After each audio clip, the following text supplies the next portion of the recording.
Si la rumeur qui court sur son compte dit vrai, il pourra se targuer d'avoir totalement réussi ces Jeux olympiques. Lui, ce n'est pas un athlète, même si ses performances sont à ne pas douter hors du commun, mais un artiste, en l'occurrence, le rappeur américain Snoop Dogg. Selon le magazine Variety, il pourrait participer ce lundi 11 août à la cérémonie de clôture des Jeux de Paris. Concocté une fois encore par le metteur en scène Thomas Joly qui avait subjugué le monde il y a 15 jours avec sa cérémonie d'ouverture.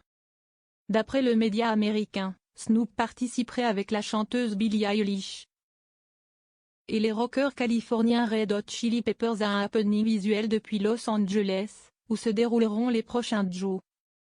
Dans un mélange de direct et de performances préenregistrées, comme le passage de témoin de la flamme, d'une Olympiade, à l'autre. Et une occasion de plus pour briller, lui qui, à défaut de médaille, va revenir aux États-Unis assis sur un tas d'or. La flamme, le moins que l'on puisse dire si est que Snoop, qui en a été l'un des porteurs, comme d'autres superstars, avant qu'elle n'aille rejoindre la vasque s'élevant au-dessus de Paris. L'a entretenu durant toute la quinzaine, n'hésitant pas à mettre le feu lors de prises d'antenne en direct durant les épreuves qu'il couvrait pour la chaîne américaine d'information NBC dont il était l'envoyé spécial en France. Un envoyé très spécial, car s'il est une chose qu'Alvin Cordozar Broadu, Jr., de son vrai nom, n'est-ce pas, si est bien sportif de haut niveau. Mais tel Snoopy, le célèbre chien à qui il doit son surnom, parce qu'enfant, il fourrait son nez partout, l'artiste de 52 ans. Proche de M. Pokora, n'a semble-t-il pas changé d'un poil, aussi à l'aise sur scène avec un micro que dans une tenue d'équitation pour commenter une épreuve équestre des Jeux. Les Français ont eu Frige, la petite mascotte rouge, emblème de ces Jeux parisiens. Les Américains, eux, conserveront sans nul doute 2 images de cette quinzaine parisienne. Celle de Simone Biles, leur gymnaste au talent inversement proportionnel à la taille qui a déchaîné les passions, et celle de Snoop Dogg, star US débarqué à Paris.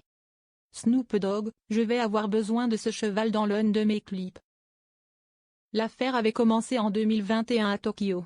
En pleine pandémie de Covid, le service de streaming américain, Peacock, avait dépêché sur place ce consultant sportif peu ordinaire qui avait fait se plier l'Amérique en deux en commentant notamment les épreuves d'équitation. Le cheval est en train de faire du creep walk, t'as vu ça? En direct, un vrai guetta, ce cheval est dingue. J'ai besoin d'avoir ce motherfucker dans l'un de mes clips, balançait durant une épreuve celui qui fut l'une des icônes du guetta rap. Convaincus du pouvoir fédérateur du chanteur, les dirigeants du réseau NBC ont décidé de l'embaucher cette année. Sa mission, couvrir les Jeux de Paris sur tous les fronts.